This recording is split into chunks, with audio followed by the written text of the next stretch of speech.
Gentlemen, Paul Austin is on the Front Row Dads podcast today. And quickly, we have found out that we know multiple people here in Austin and around the world that just align, in value and this topic that we're getting into today, which I would consider to be this mind and body expansion topic. We're going to be talking microdosing and probably other things in the psychedelic space. But as we were warming up and we were talking about these different places and these different people, I was like, oh, this is going to be a beautiful conversation, because if Paul is friends with all these incredible souls, then we've got a lot to talk about. I tend to see people through their relationships, and I put a lot of value in who individuals are connected to. And when I see some people that I deeply admire, love, and respect, following or learning from somebody like Paul, I lean in. So it just builds a lot of trust very quickly. I'll read Paul's official bio and then we'll get into it, guys. And if you have an interest in this space, again, microdosing, psychedelics, you're in the right podcast. But also, I would say, regardless of where you are, if you're experienced or a beginner, this will be a fun conversation. I think that we'll kind of cover enough ground in the beginning, in the beginner camp, but also we can dig in a little bit for people that might want to push the limits. So Paul is a leading figure in psychedelics, guiding millions to safe and meaningful experiences through his work at Third Wave. Featured in Forbes, Rolling Stone, and the BBC's Work Life, he pioneers the convergence of psychedelics, personal transformation, and professional success. Austin's focus on merging psychedelics with professional development is evident in his transformative training program, the Psychedelic Coaching Institute. And through mentorship, exploration, and purposeful use, Austin empowers individuals to leverage psychedelics for profound personal and professional growth, viewing them as refined skills critical for humanity's ongoing evolution. That key word right there, ongoing evolution, that is how my director of operations for Front Row Dads described why we exist as a community of men, as a community of fathers, is like men come into this tribe, into Front Row Dads, to evolve as fathers, to evolve as men. That's why we're here. And so these tools, these conversations are meant to help us in that evolution. So Paul, thank you for your work. Thanks for your, and what I'll say is thanks for your commitment to your own evolution, which can then help us all to evolve, because we can see you as a model. You can shine a little light. You can share your experiences. And ultimately, thank you for doing the work on you, which is really doing the work on the rest of us as well. Because if you believe what I believe, which is that we're all connected, then we have to grow when you grow. That's how it works. Like, your expansion is our expansion. So thank you. And thanks for making time for me today. Thank you, John. Wow, that was a phenomenally luscious and beautiful introduction. And for all of your listeners, like you said, whether you've just heard about microdosing or psychedelics, or whether you've been doing journey work or really deep in the space for the past number of years, my intention in even coming onto the podcast and sharing this with you is hopefully there's a nugget or two that you can take away from this that will have a direct and immediate impact on your capacity, not only as a father, but as a man in a world that's becoming increasingly sort of uncertain. And I think psychedelics are so interesting in that way because they help with that capacity to adapt to the unknown, both at microdoses and at higher doses. And so it's so cool that this technology is coming back at this point in time to support us as men as we navigate a very sort of uncharted territory that's ahead of us. Dude, let's try to find, I want to find a little point in time and history along your timeline of life that there's a moment that I'm looking to see if this exists that we could talk about, where you found psychedelics, you found, whether it's micro or macro dosages, but at some point you likely said to yourself, this is the work I want to do. It went from like, I'm going to go in and have an experience. I'm guessing, I'm projecting here that might have occurred for you. Is that true? Was there, and I'm sure there's many moments like that. Like some people, I remember asking a friend the same question, and he goes, there wasn't one moment, there was many moments, right? And I'm sure that's also true, but do you recall an early experience where you're like, holy shit, like this transformed me in such a way I have to share this with other people, or I need to make this my mission to become a teacher now? Yeah, well, my story, uh, the starting point, it's not the moment, but the starting point is I'm 16 and it's a Sunday after church. It's like a rainy fall day. I grew up in a little suburb outside of Grand Rapids, Michigan, in the Midwest.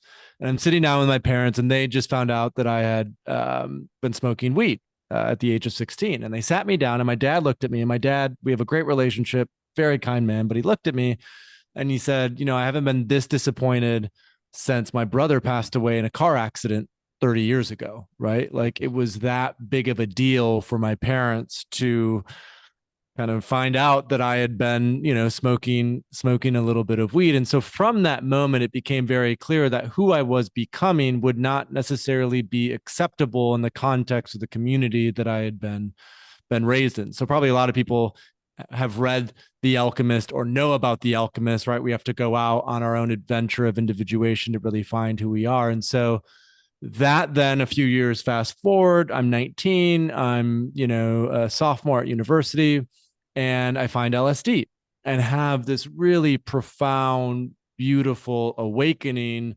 through a pretty high dose of LSD in the woods with a few friends. And in that moment came to realize two things. One, as we already talked about, this deep sense of interconnectedness with everything. But then two, a sense and a feeling of kind of like stepping into that sovereign creator lens, where I came to realize that I was capable of, especially at the age of 19, molding and sculpting life how I wanted to mold and sculpt it, but it would require a level of courage and a commitment to living in an unconventional way that on the outset would be quite uncomfortable, but the sort of payoff of that down the road would mean living a life that I could look back on with a sense of meaning, fulfillment, and purpose. And so those early experiences led me then to becoming basically a digital nomad early. I moved to Turkey when I was 21, where I taught English. Soon after that, found myself in Thailand, living in Chiang Mai, and heard about microdosing again.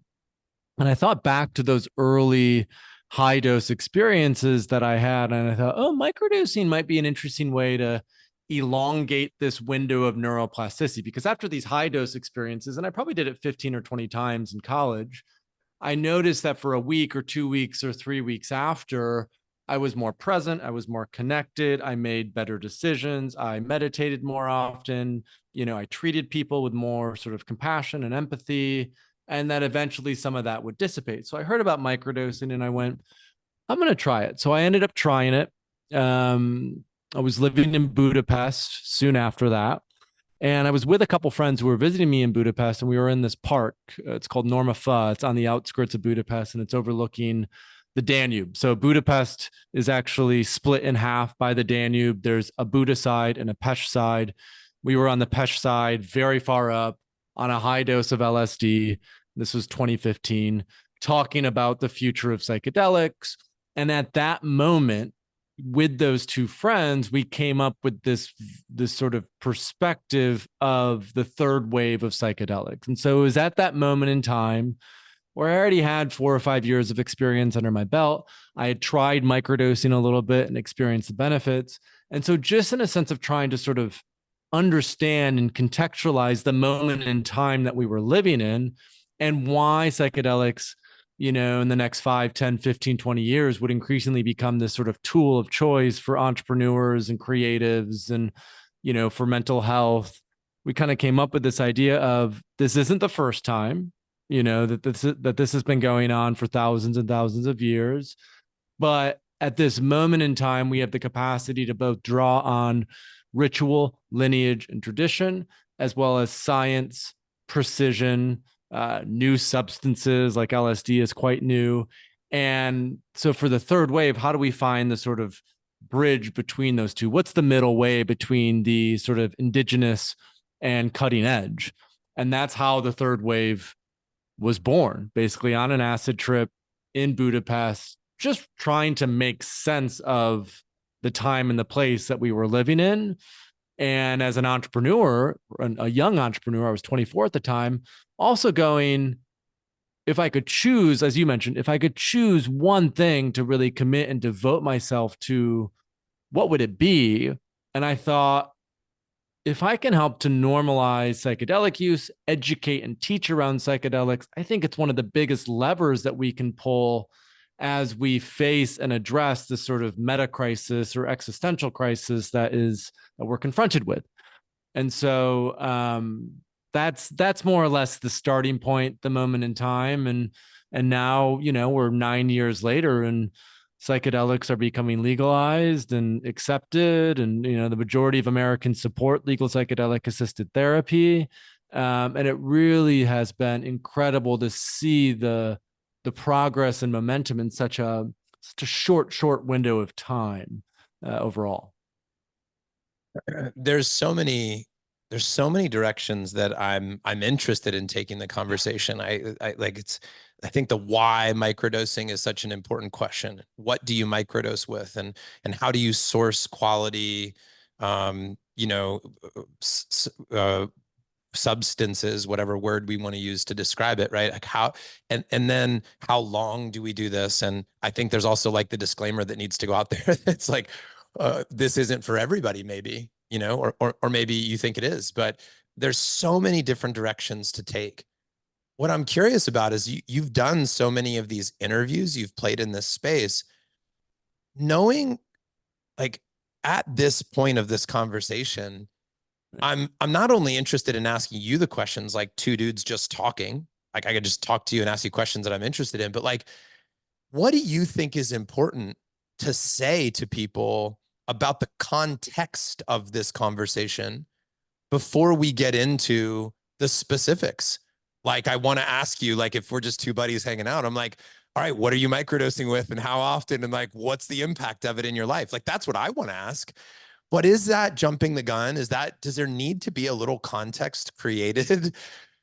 And I'm asking you because you're the pro here. It's like, I don't talk about this a lot on the podcast. I mean, I've certainly talked about my experience with psychedelics, and I'm not shy about saying, hey, this has been a profound pathway for me.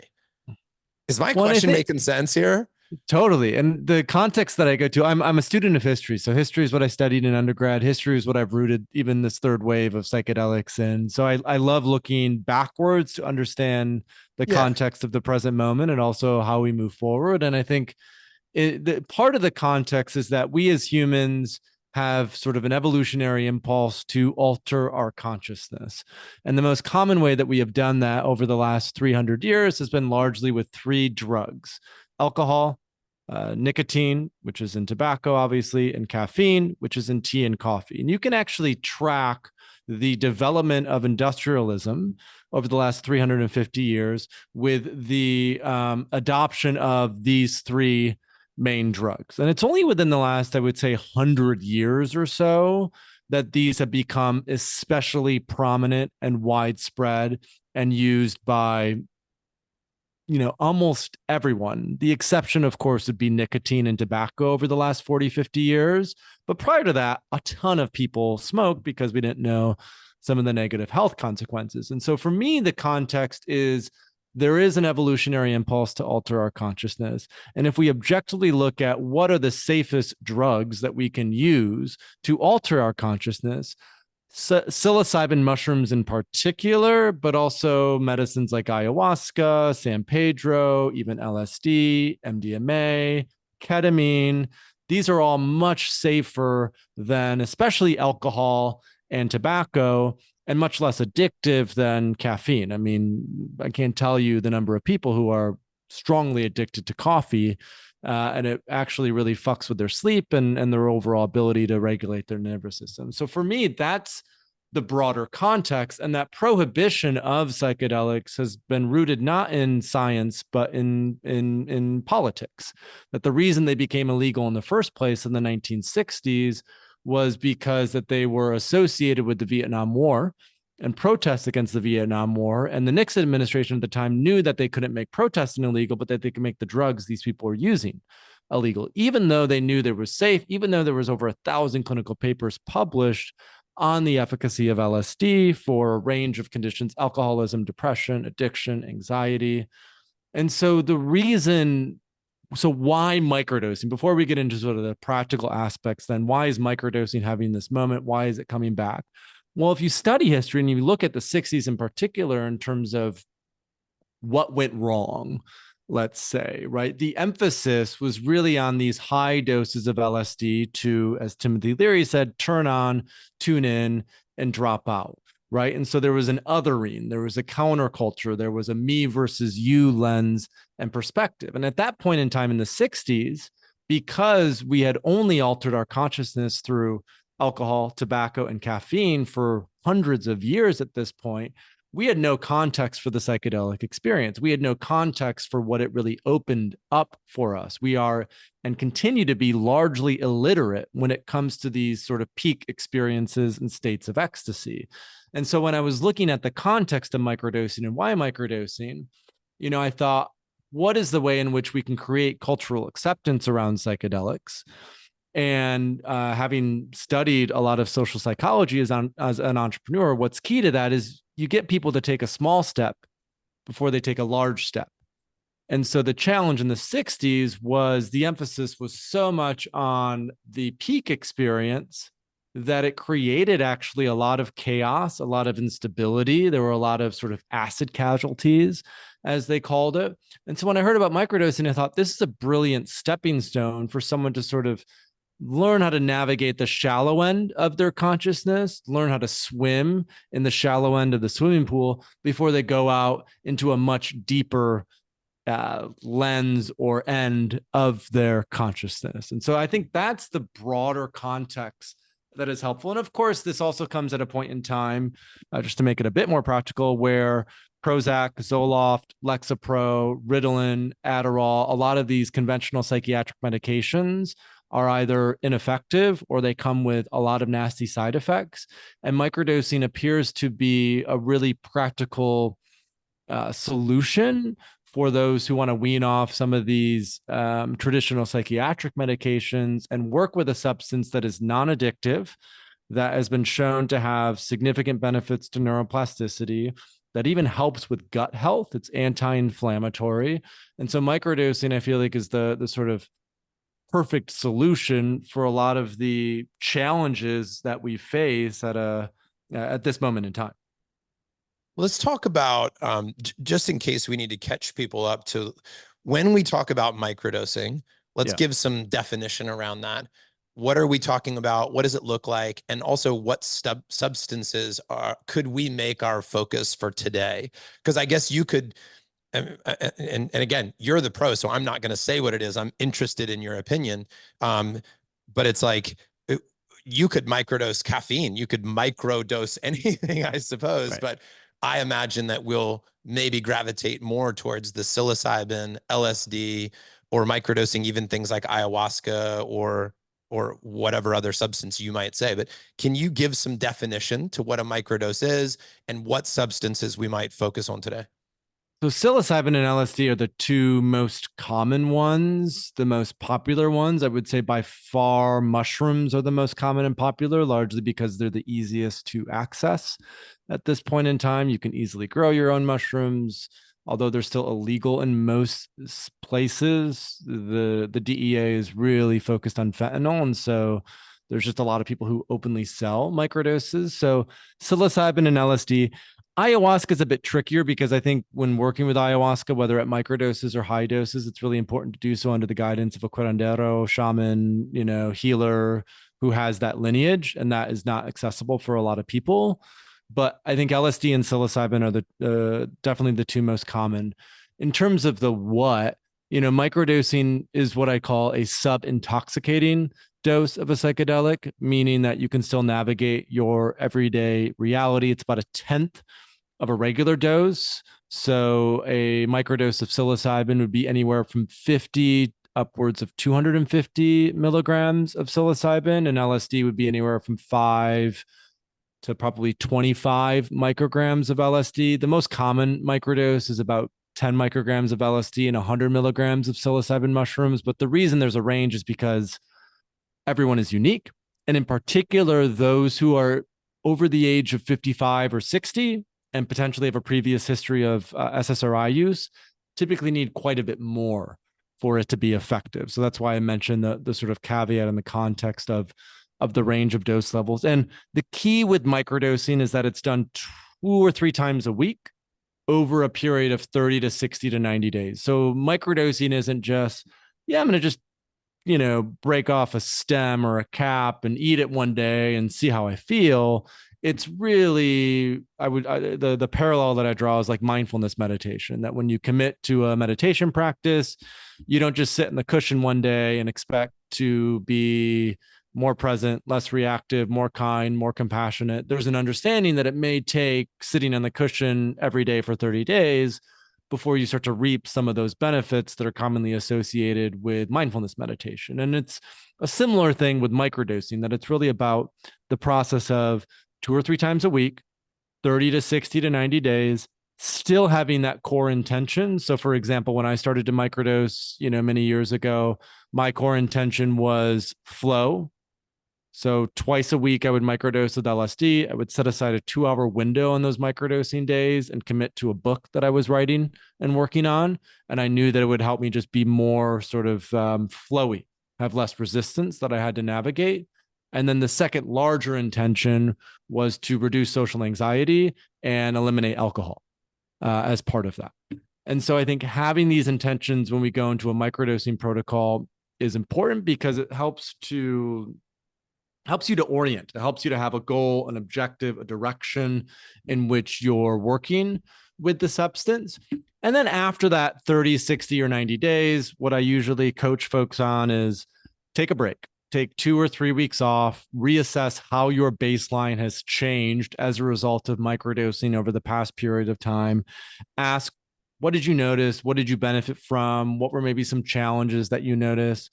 And then be in the inquiry of, do I want to do this again? Do I want to kick off another protocol? Maybe you microdose with psilocybin, your first protocol. Now you want to try out LSD and see how that goes.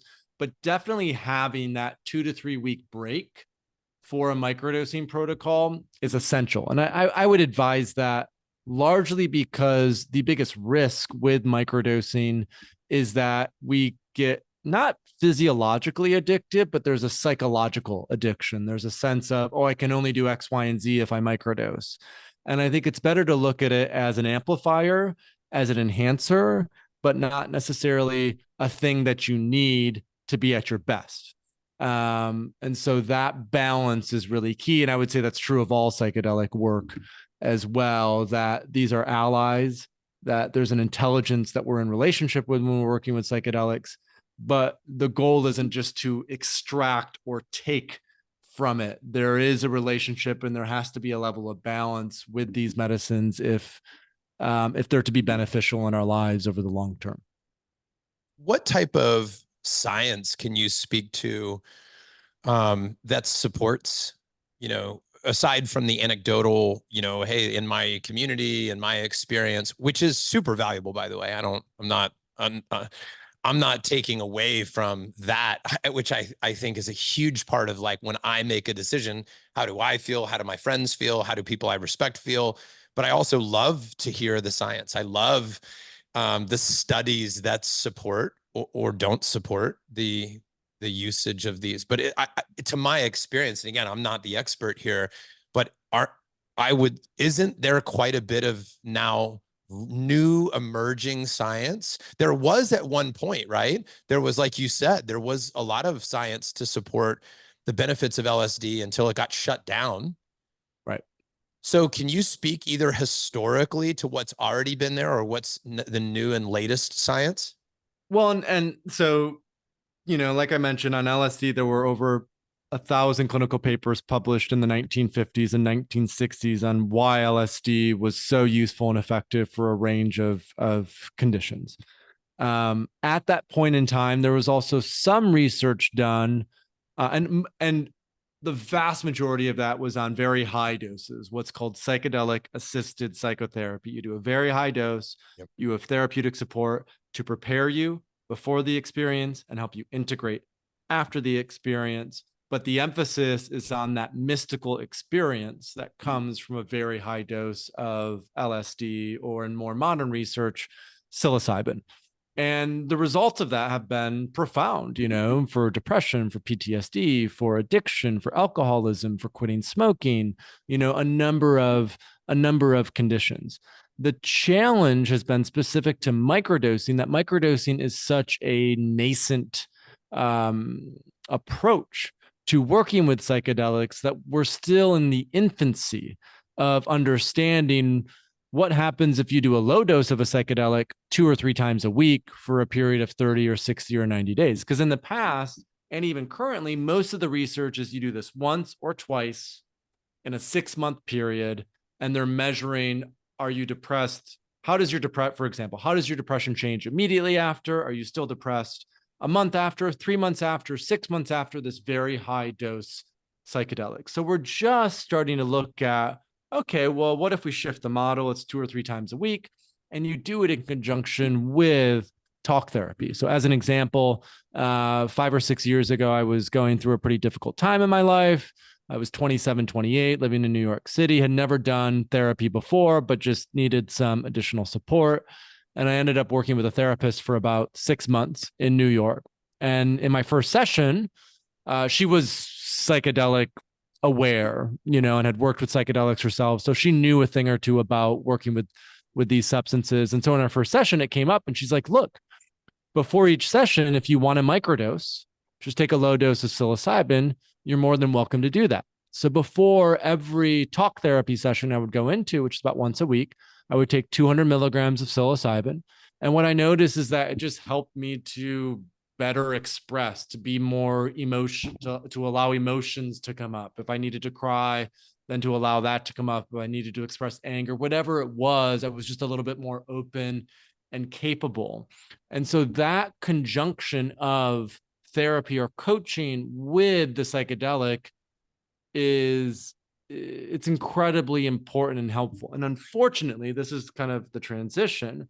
A lot of the current research on microdosing, because it's so nascent and new, doesn't necessarily reflect how people use it in the real world. So there's been quite a bit of research that's been done on just take a low dose of LSD once in a lab and do these sort of, inane tasks to measure creativity or to measure, these other aspects that people have talked about from an anecdotal perspective.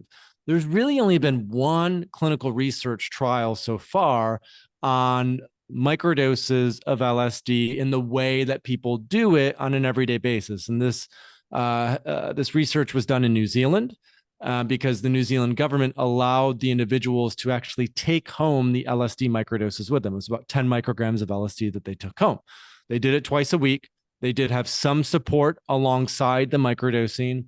And what they found with that LSD microdosing is that 53% of the patients who were microdosing no longer had depression, that I think over 70% of people saw a reduction in their symptoms of depression, that on average, and this is a really interesting stat, individuals got 20 more minutes of REM sleep every night while microdosing LSD. So it improved overall sleep quality.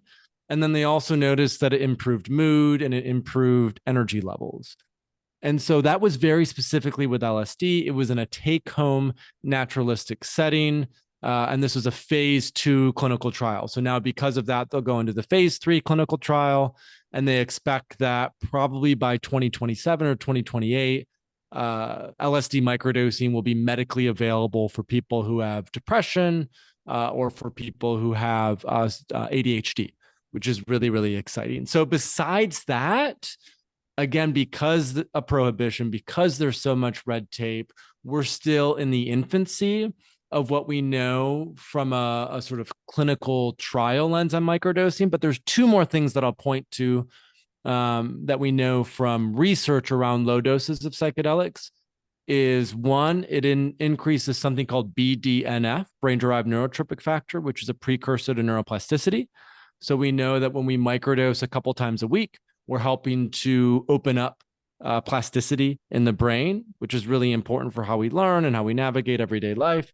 And the second thing that happens at these low doses is it mitigates the fear response from the amygdala. And so the amygdala is the little almond shaped sized, it's the reptilian brain. It's deep, deep in our brain. And whenever we get afraid of something, that gets really activated. And so when we take these low doses of psychedelics, people find that they're actually more courageous. And so usually the two core benefits that I root in because of the neurobiological impact of microdosing is psychedelics help us to learn faster. Microdosing in particular helps us to learn faster and to adapt to new circumstances.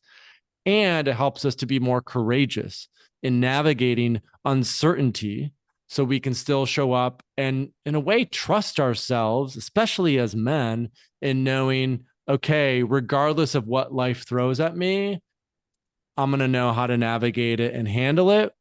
And psychedelics and microdosing are a great ally in that process because of what they do to the brain. Is there anybody, or who, maybe is a better way of saying this, that should not do this?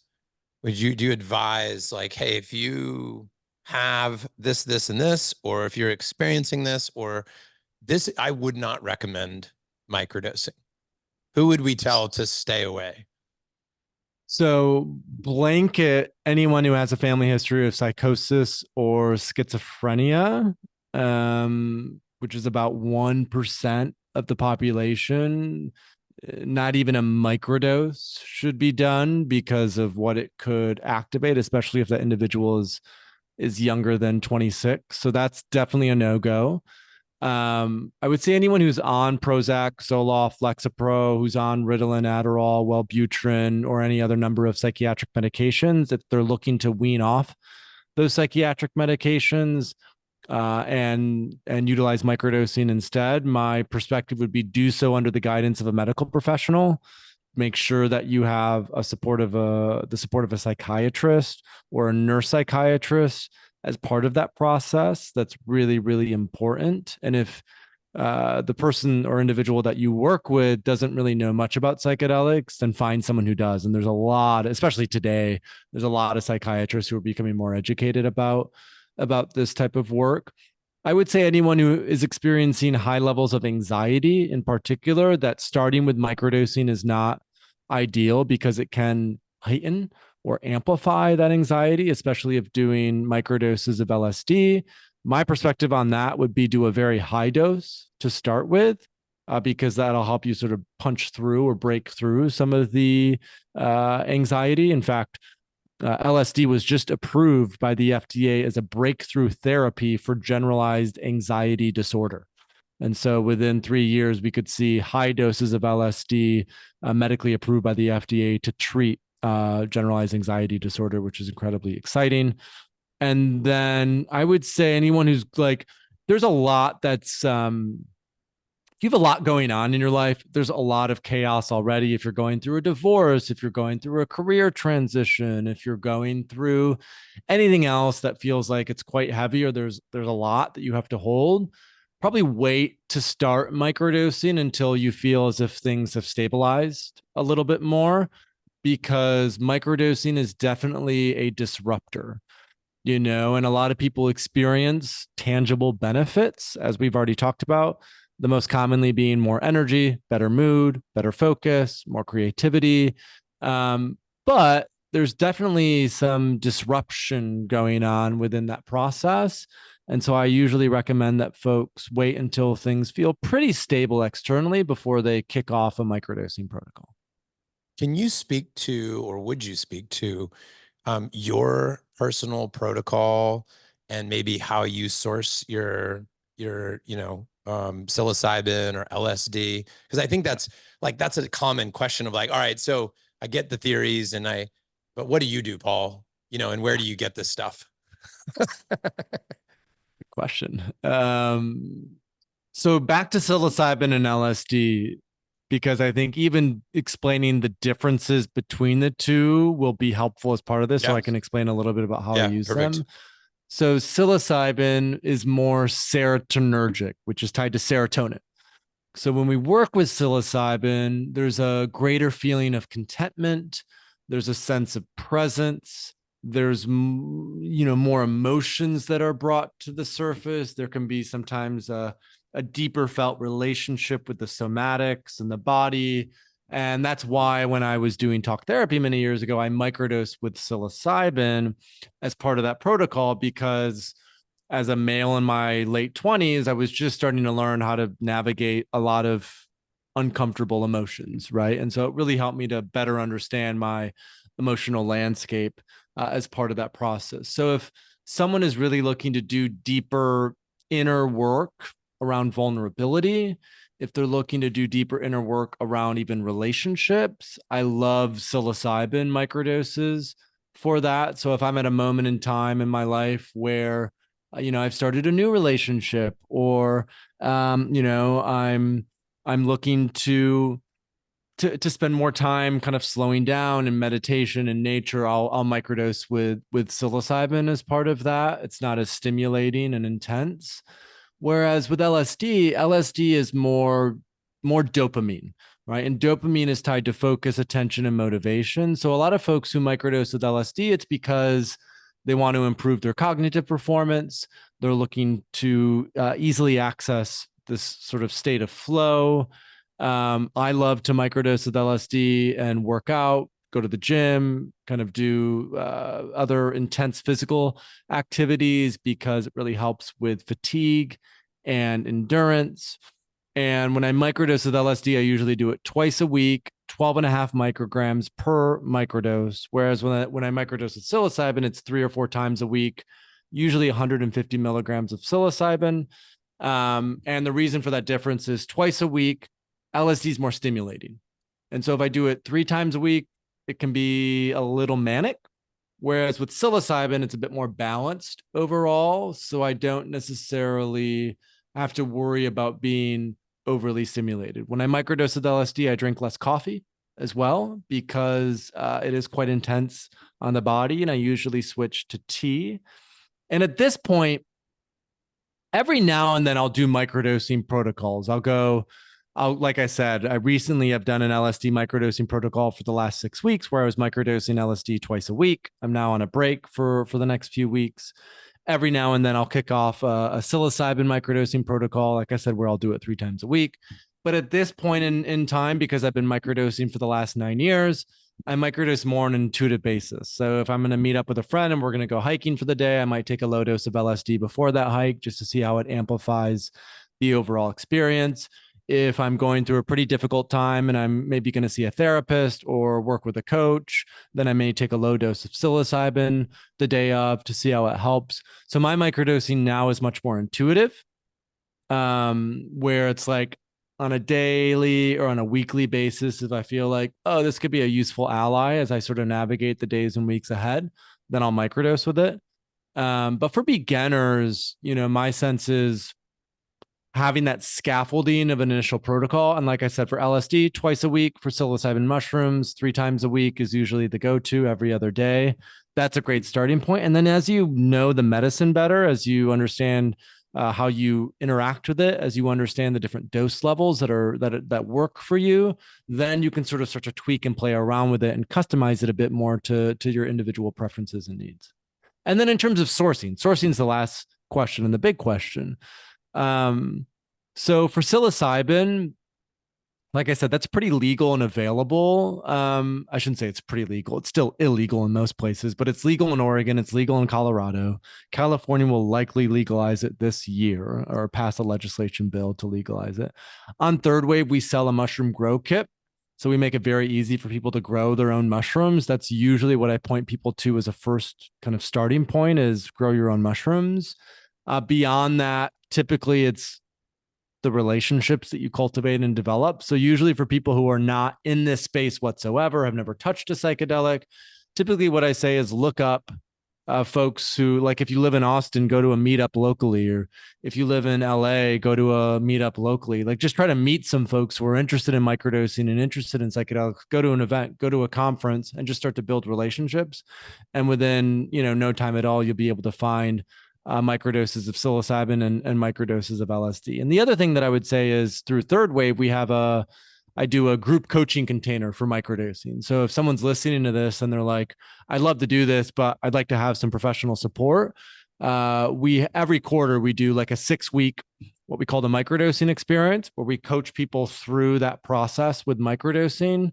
And as part of that, we have a PDF that we share with everyone, which is like, if you want to access some of these substances, here's a website that actually offers it, or here's a contact that you can reach out to. So we've started ourselves just because it's so open now with psychedelics. We've started to help to bridge that gap. We ourselves obviously don't provide the substance, but it's easier now than ever before to acquire microdoses to work with.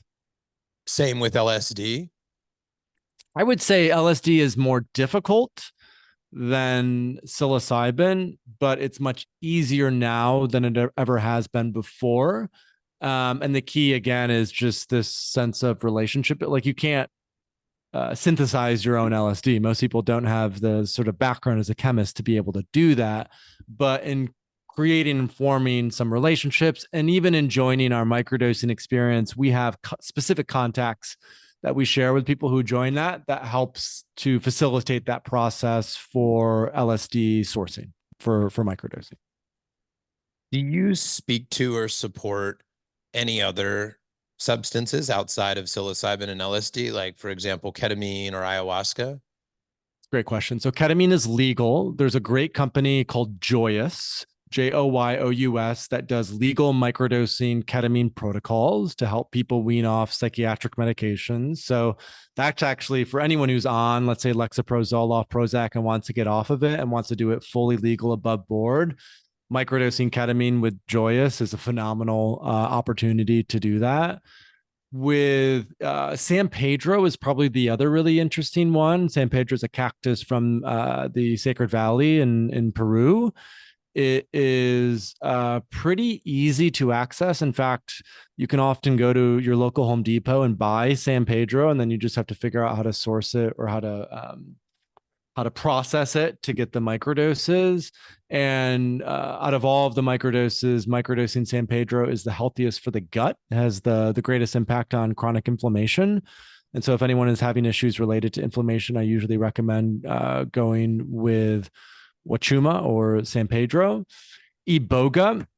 Tim Ferriss, in fact, wrote about this in his book, Tools of Titans, that LSD and psilocybin microdosing didn't work so well for him, but he found a lot of balance in iboga microdosing. Iboga is a root bark from Gabon. It's most commonly used to treat heroin addiction and opiate addiction, but it also can be a great way to microdose, because especially for a lot of folks who are listening to this show, who are high performing entrepreneurs, who are go-getters, who maybe even identify as being quote unquote type A, right? There's a balance that iboga can provide where there's a grounding and rooting with that microdose while still allowing for clarity and creativity.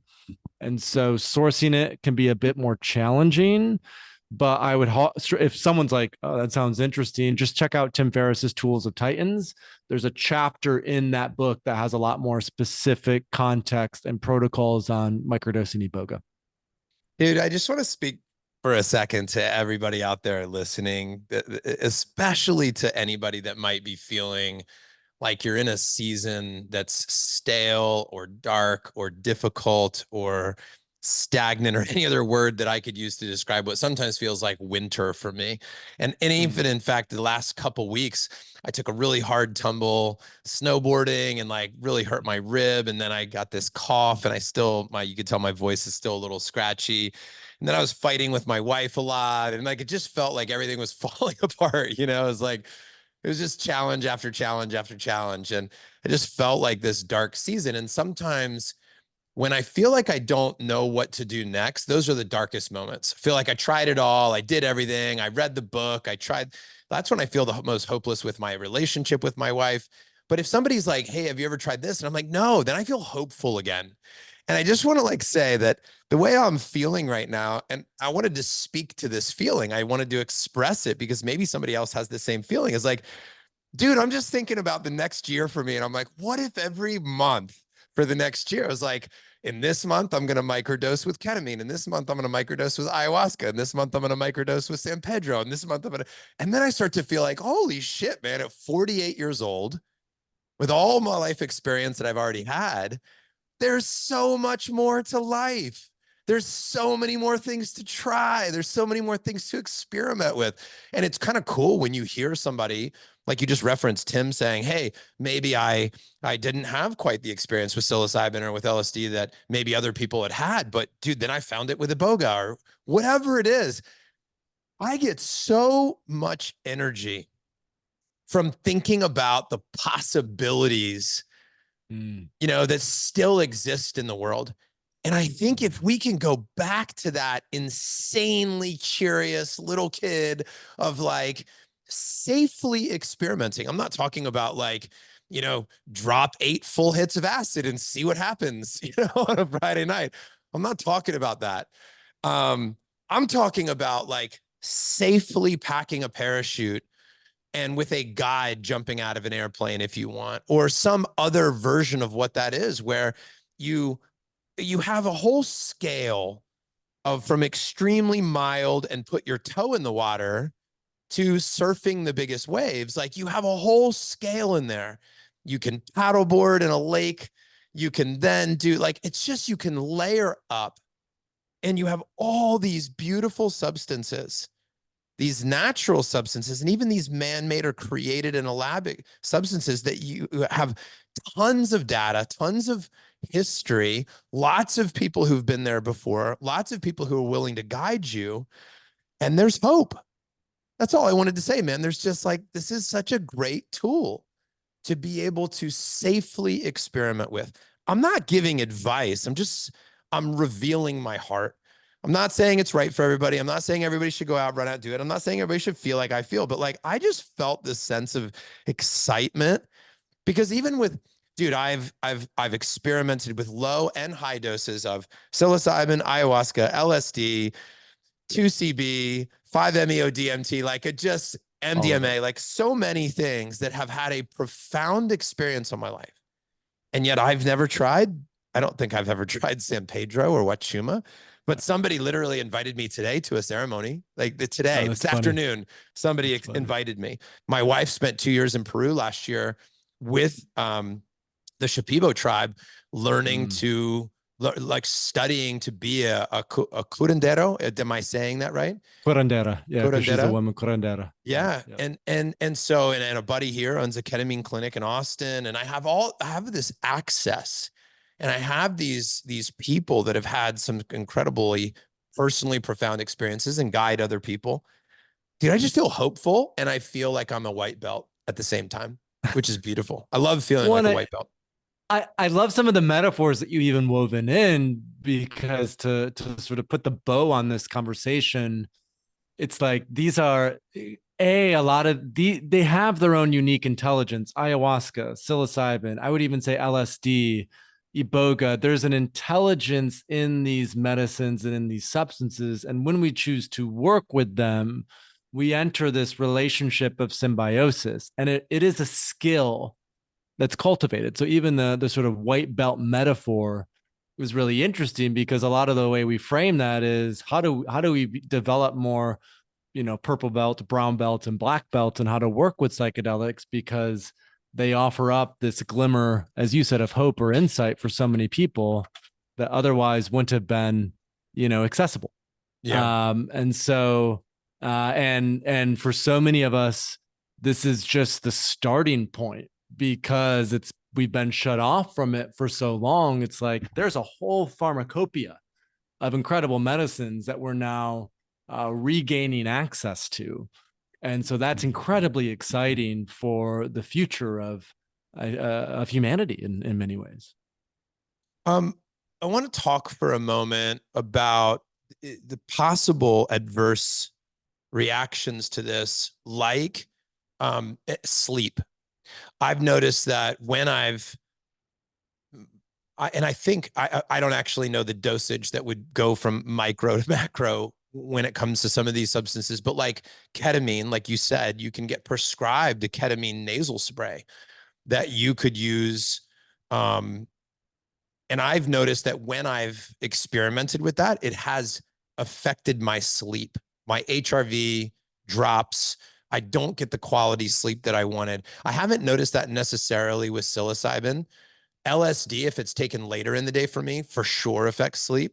Like maybe that's the obvious statement of the century, but like, what have you noticed could be a potential, like, hey, be aware of this or pay attention to the adverse effect of these microdoses? Particularly, Yeah, maybe start with sleep. I would say like LSD in particular, if someone has insomnia or struggles with insomnia, to just be very careful about the amount of LSD that's taken and the timing. LSD should always be done super early in the morning. Like typically when I microdose, it's between 8 and 9 a.m. Um, uh, some people could get away, if you're a bit more of a night owl, like 11 a.m. to 12 p.m., but I would say definitely not after 12 for LSD microdoses. And like I said, the early research shows that if it's done in an appropriate time, it really helps to improve REM sleep, that people are getting on average 20 more minutes of REM sleep the night after they microdose, which is really exciting. Psilocybin, it's about a 6-hour time window. So the ideal for psilocybin is don't microdose after 3 p.m. Because it could be stimulating to the point where again it could impact sleep. Ketamine, I'm not as clear on, but probably based on what I'm hearing from you, right? Don't do it late at night because it can be overly activating. So if you're doing it more from a therapeutic lens, to keep those ketamine microdoses to the afternoon, because a lot of people will report that even at low doses, ketamine can be quite activating and affect HRV. San Pedro is similar to LSD. It's about a 12-hour time window. So that's sleep. I would say the only other adverse effects, to sort of reiterate what I mentioned before, is if someone has anxiety, that sometimes microdosing can amplify that anxiety.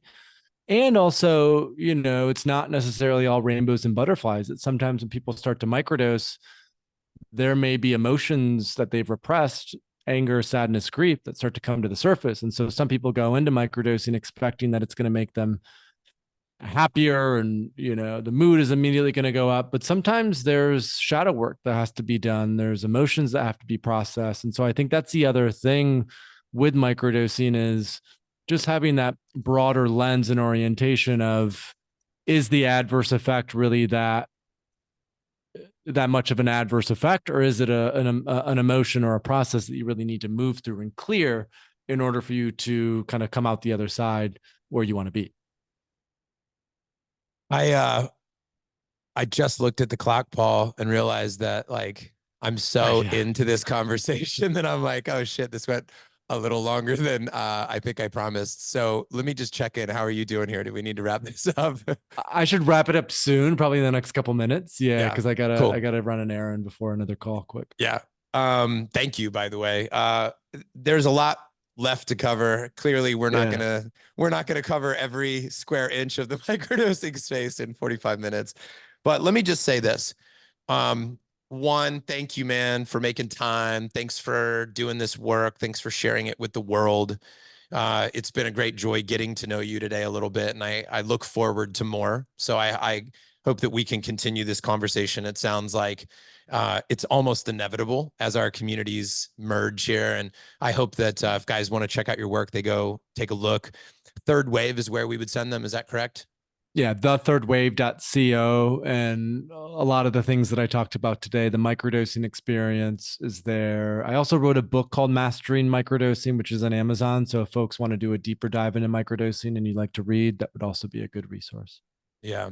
And my invite to anybody listening also is like you said, is get into the community, surround yourself with as many people as possible to experience this with. Lean into people who have traveled down this road that you trust, that would guide you. Maybe that starts with Paul and his community. Maybe you find something local, but if you set the intention and you start with curiosity and start reaching out and trust yourself and connect with people of integrity in this space, I think that's really important. Thanks, Paul. I Find the appreciate others. That's find what the Timothy others. Leary would always say. Find the others, which is a That's right, man. great frame. Yeah. Thank you so much, man. Anything you want to say to close this out? Anything I No, just I appreciate you coming on, or I'm sorry, I appreciate you having me on. I'm so used to hosting my own podcast. I appreciate you having me on, John, and this, like, just to see your heart and the pointed questions. So this could be useful for everyone. It was really beautiful. So I'd love to do a second one, and we can go even deeper on how it relates to athletic performance and, all these other incredible aspects of microdosing. But I feel like this is a great starting point for your audience today. Yeah, it would be fun I've got a lot of Yeah, topics. Microdosing plus this, is like, exactly. yeah, everything from I think I saw something on your podcast about like ketamine and massages. And then I want to Yeah, talk about like how sex is affected by this and yeah. our athletic performance, like you mentioned. There is a whole world to explore. That's my point. So hopeful, man. So Yeah. excited. You juiced me up. Have a great afternoon, Paul. Much love to you. A lot of respect, and we'll talk soon. Thank you, brother.